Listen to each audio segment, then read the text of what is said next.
Good morning. आज हम pointers two objects के बारे में जानकारी हासिल करेंगे। जैसा कि आपको पता है कि C++ में जो भी हम प्रोग्राम में वेरिएबल्स यूज़ में लेते हैं उन सभी के पॉइंटर्स हम डिक्लेयर कर सकते हैं।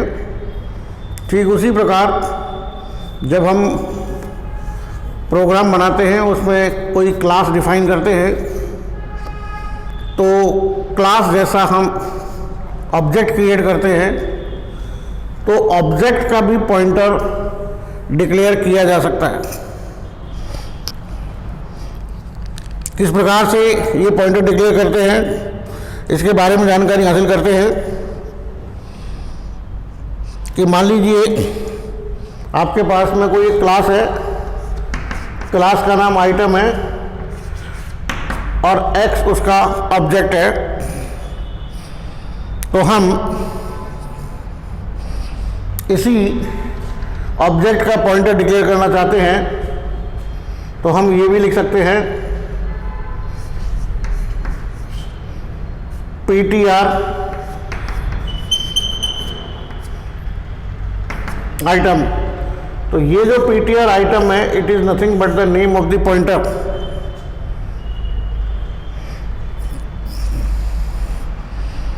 Object pointers are useful in creating objects at run time. एक तरीका तो ये होता है कि हम पहले ऑब्जेक्ट्स को क्रिएट कर दें, जैसे कि हमने ऑब्जेक्ट यहाँ क्रिएट कर दिया और क्रिएट करने के बाद इस ऑब्जेक्ट का एड्रेस हमने पॉइंटर को दे दिया। तो ये तो हमारा तरीका हो गया static way of assigning address of the object to the pointer variable. लेकिन अगर हम रन टाइम के समय कोई ऑब्जेक्ट क्रिएट करते हैं तो हमें ये जानकारी है कि जब वो ऑब्जेक्ट हमारा रन टाइम के समय क्रिएट होता है तो हम नंबर ऑफ फंक्शंस के माध्यम से, डायनेमिक मेमोरी फंक्शंस के माध्यम से डायनेमिक तरीके से मेमोरी में स्पेस अलोकेट करवाते हैं और वो जो स्पेस हमने अलोकेट करवाया है उसका एड्रेस ऑपरेटिंग सिस्टम कंपाइलर को रिटर्न करता है। तो कंपाइलर क्या करेगा, उस एड्रेस को इस पॉइंटर वेरिएबल में रख देगा अगर हमने उस ऑब्जेक्ट का पॉइंटर वेरिएबल डिक्लेयर किया हुआ है। तो इससे क्या चीज़ फ़ायदा हो गया कि रन टाइम के समय ऑब्जेक्ट क्रिएट हुआ और उसका एड्रेस भी हमें पॉइंटर वेरिएबल मिल गया। अब हम उस पॉइंटर वेरिएबल के ज़रिए जो ऑब्जेक्ट है उसको हम एक्सेस कर पाएंगे। इसका एक एग्जांपल देखते हैं।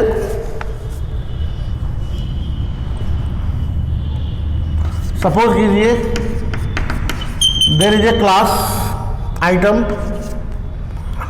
int code, there is a one member, another member is price whose type is float,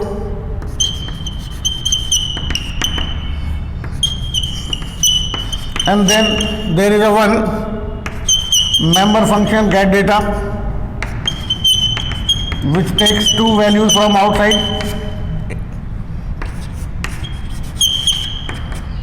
A will be assigned to code which is the member of class. Second value ली उसने second member को assign करवा दी। इसी प्रकार से एक दूसरा member function है void show, it takes nothing, C out less than code colon sign, code less than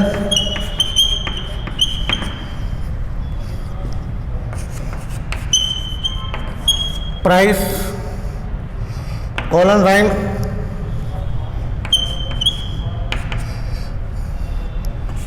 less than price less then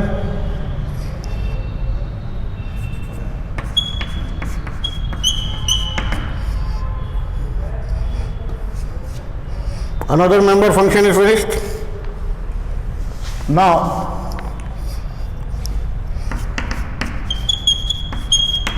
X is the object of the class item. Item star ptr बराबर X. What is happening here?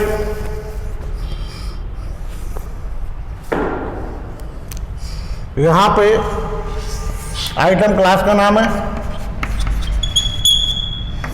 X object का नाम है और ptr is the name of pointer जो कौन सी class से related है, item class से रिलेटेड है, ठीक है। और उस को अपन ने एड्रेस किसका दे दिया, X का, तो X का जो भी एड्रेस है वो ptr के पास चला गया। Now you can access X through the ptr। किस प्रकार से, X डॉट गेट डेटा 20,10.5, ये X डॉट शो। तो हमने यहाँ पे क्या किया, सॉरी ये तो हमारा एक नॉर्मल तरीका था गेट डेटा को और शो को एक्सेस करने का। अब हम X के बजाय ptr के जरिए भी, तो ptr arrow operator gate data 20,10.5 ptr arrow operator show, वही चीज है, बोथ आर सेम। बस फर्क इतना सा है कि यहाँ अपन ने गेट डेटा और शो जो मेंबर्स थे इनको किसके जरिए एक्सेस किया, ऑब्जेक्ट के जरिए एक्सेस किया, और यहाँ पे दोनों मेंबर को हमने एक्सेस किसके जरिए किया, पॉइंटर के जरिए एक्सेस किया। आप चाहें तो यू कैन यूज इट, अगर आपको ये ऑपरेटर यूज नहीं करना है तो ptr स्टार डॉट का यूज करें, get data 20,10.5, both are the same thing. तो यहाँ पे पहले पैरेंथेसिस लगा हुआ है तो स्टार ptr पहले काम करेगा। इसका मतलब है कि ptr में जो एड्रेस है वो एक्सेस हो गया, अब पैरेंथेसिस में एड्रेस आ गया, डॉट किसके एक्सेस करवा रहा है, उस एड्रेस के मार्फत किसको एक्सेस करवा रहा है, गेट डेटा को एक्सेस करवा रहा है। The parenthesis are necessary because the data operator has higher precedence than the indirection operator. Obvious सी बात है कि यहाँ पे स्टार और डॉट में हायर प्रेसिडेंस किसकी मानी जाएगी, डॉट की, जबकि हमें स्टार से पहले काम करवाना है, इसलिए इसको अपन ने विदिन पैरेंथेसिस में ले लिया, इसको हायर बना दिया। We can also create the object using pointers and new operator as follows. ये तो हमारा स्टैटिक तरीका था। अब हम डायनेमिक तरीके से भी ऑब्जेक्ट को क्रिएट करवा सकते हैं पॉइंटर के माध्यम से। आइटम क्लास का नाम स्टार ptr, पॉइंटर डिक्लेयर करना ही करना है, बराबर डायनेमिक ऑपरेटर है न्यू। न्यू के जरिए हमें क्या करना है, डेटा टाइप यहाँ पे क्या है, आइटम क्लास का नाम। तो इस क्लास के जिस का एक ऑब्जेक्ट क्रिएट होगा मेमोरी में, और उसका जो प्रारंभिक एड्रेस है वो किसको असाइन करवा दिया जाएगा, ptr को। तो this is the dynamic way of creating the object of any class. But remember the particular object will not be given a name, it will be accessed by its pointer only.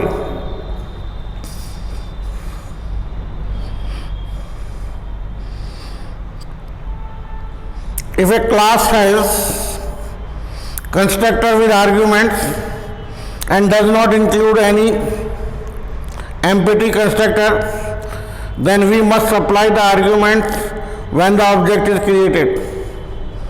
ये कहता है कि अगर by the way class के अंदर कोई constructor मौजूद है,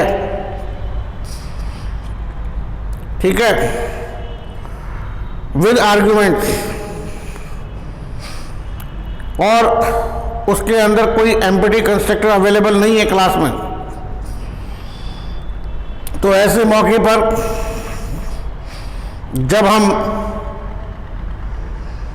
डायनेमिक तरीके से ऑब्जेक्ट को क्रिएट करवाते हैं तो हमें आर्ग्यूमेंट्स भी सप्लाई करने पड़ेंगे। फॉर एग्जाम्पल कि हम अरे ऑफ ऑब्जेक्ट्स क्रिएट करना चाहते थे कि एक ऑब्जेक्ट की अरेज, यानी कि आइटम क्लास के नंबर ऑफ ऑब्जेक्ट की एक अरे क्रिएट करना चाहते हैं, वो भी डायनेमिक तरीके से, तो हम कैसे लिखेंगे?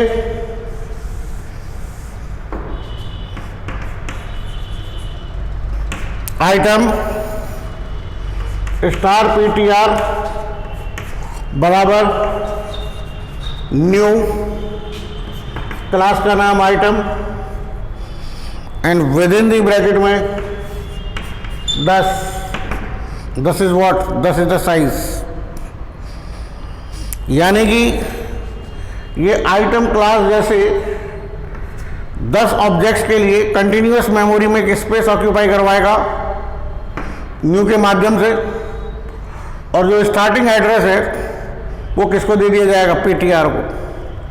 तो हम PTR के जरिए अब इस अरे ऑफ ऑब्जेक्ट्स को एक्सेस कर सकते हैं, क्योंकि PTR के जरिए जाएंगे तो हम पहले ऑब्जेक्ट के पास पहुंचेंगे, PTR के मान को एक इंक्रीमेंट करते ही नेक्स्ट ऑब्जेक्ट के पास पहुंच जाएगा। इस तरह से PTR को हम इंक्रीमेंट करते चलेंगे और अरे ऑफ ऑब्जेक्ट के अंदर हम एक एक करके ऑब्जेक्ट्स को एक्सेस कर पाएंगे।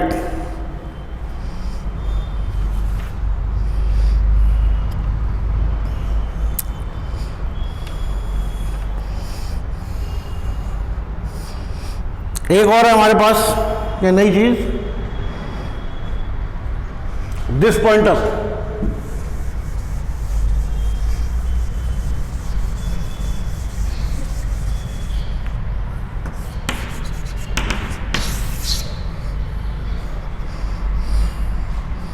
C++ uses a unique keyword called this is to represent the object that invokes the member function। ये बेसिकली एक रिजर्व वर्ड है C++ का, और इस कीवर्ड का काम क्या है कि जिस ऑब्जेक्ट के जरिए हम मेंबर फंक्शन को इन्वोक करते हैं तो उस ऑब्जेक्ट का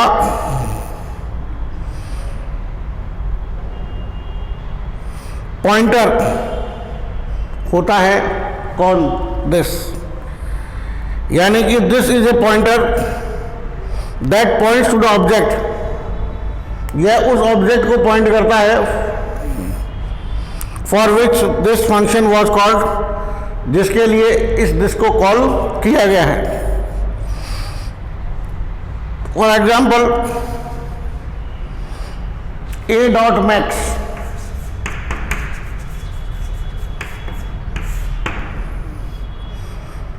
ए क्या है? ऑब्जेक्ट, और मैक्स क्या है? फंक्शन। तो किसी भी क्लास के मेंबर फंक्शन को कॉल करने के लिए उस क्लास का ऑब्जेक्ट का इस्तेमाल करना पड़ता है। यस,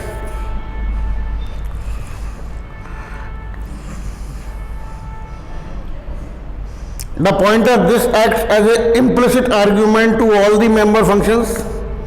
तो यहाँ पे दिस क्या काम करेगा? Actually it is a pointer, और वो भी कौन सा पॉइंटर? इम्प्लिसिट। यानी कि जिन जिन मेंबर फंक्शन को आप बुलाएंगे तो ये जिस ऑब्जेक्ट के जरिए आप बुलाओगे उस ऑब्जेक्ट का पॉइंटर है ये, और ये इम्प्लिसिट रूप से उन मेंबर्स को इन्वोक करने के लिए चला जाएगा। जैसे कि मान लीजिए हम एक एग्जांपल लेते हैं, क्लास का नाम ABC, okay. INT A, it is A member function, sorry member, data member. अब A बराबर 123,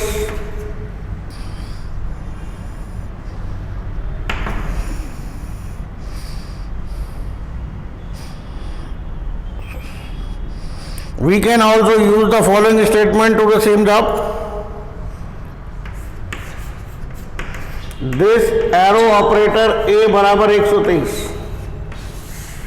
ये काम हम बाहर से भी कर सकते हैं, लेकिन यहां पे चूंकि ये इस क्लास का क्या है, प्राइवेट डेटा मेंबर है, तो इसको हम क्लास के अंदर ही या तो वैल्यू असाइन करेंगे, या क्लास के अंदर जो मेंबर फंक्शन होगा वो इस ए को वैल्यू असाइन करवा सकता है। लेकिन यहां हम क्लास के बाहर ए को डायरेक्टली एक्सेस नहीं कर पाते।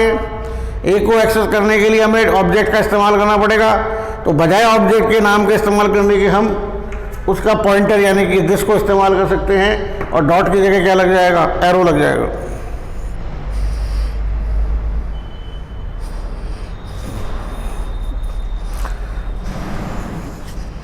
हमें ये चीज़ याद रखनी पड़ेगी कि जब हमारे पास बाइनरी ऑपरेटर को ओवरलोड किया जाता है using member function, we pass only one argument to the function. उस समय हम सिर्फ उस फंक्शन को एक आर्ग्यूमेंट पास करते हैं। The other argument is implicitly passed using the pointer this. तो दूसरा आर्ग्यूमेंट क्या है?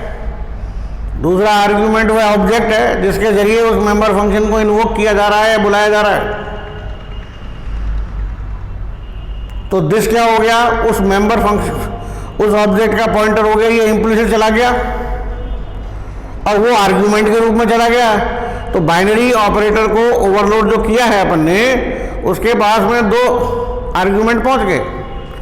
एक तो बाकायदा भेजा गया है आर्ग्यूमेंट के रूप में, और एक इम्प्लिसिट रूप से पॉइंटर के जरिए पहुंच गया।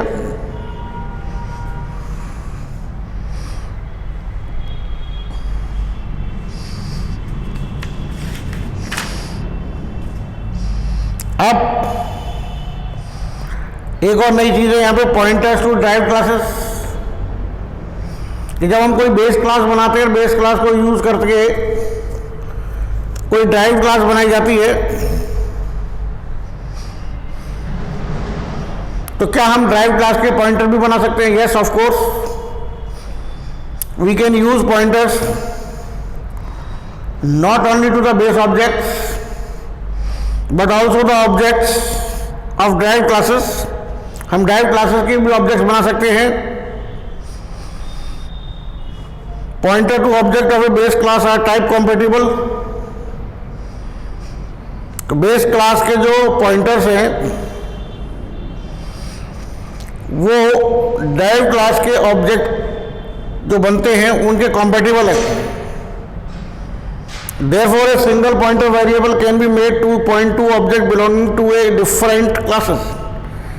इसलिए एक सिंगल पॉइंटर वेरिएबल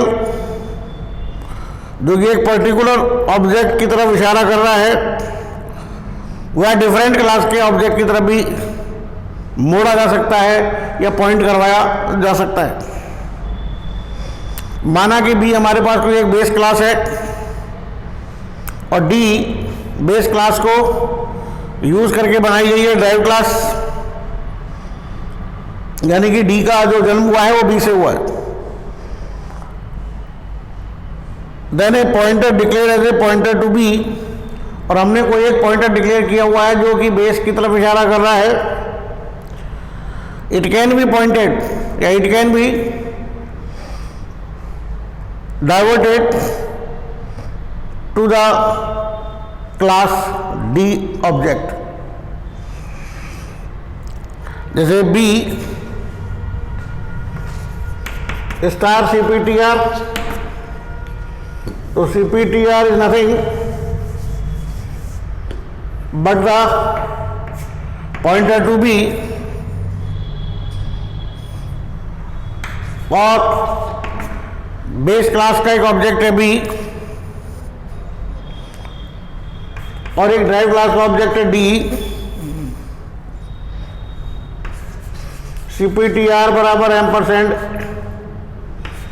B किया हुआ है, चलेगा, क्योंकि ये इशारा किसकी तरफ कर रहा है? B की तरफ। हम ये भी कर सकते हैं CPTR बराबर एम्परसेंड D, इसको हम D की तरफ भी मोड़ सकते हैं क्योंकि ये दोनों क्या है? कॉम्पेटिबल है। बेस क्लास का पॉइंटर है but it can be diverted to the drive class object because it is a compatible. Is a perfectly valid in C++ क्योंकि D यहां पे जो बना है वो B क्लास से ही बना है। However there is a problem. क्या प्रॉब्लम हो सकती है? प्रॉब्लम यह है कि जब हम CPTR के जरिए ड्राइव क्लास के मेंबर्स को एक्सेस करेंगे, पब्लिक मेंबर्स को एक्सेस करेंगे, तो using CPTR we can access only those members which are inherited from B and not the members that originally belong to D। यानी कि अगर हमने ऐसा किया है कि ड्राइव्ड क्लास का बेस क्लास का पॉइंटर ड्राइव्ड की तरफ पॉइंट कर दिया, तो उस पॉइंटर के जरिए हम उन यूनिक मेंबर्स को एक्सेस नहीं करेंगे जो ड्राइव क्लास के अपने हैं। केवल इस पॉइंटर के जरिए उन्हीं मेंबर्स को एक्सेस किया जा सकता है जो कि बेस से ड्राइव्ड करके हम किस में लेके आए? ड्राइव क्लास में लेके आए।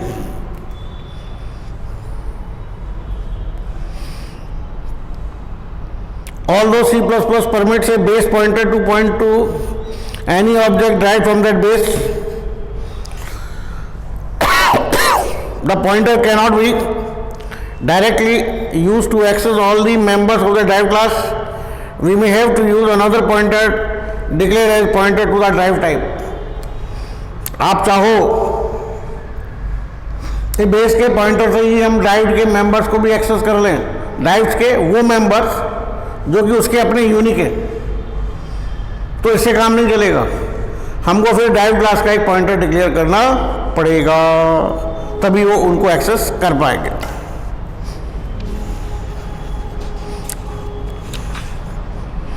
अब कल हम इसके बारे में आगे पढ़ेंगे। जो बचा हुआ पोर्शन है हमारा वर्चुअल फंक्शंस का, उसके बाद में नेक्स्ट चैप्टर आएगा हमारा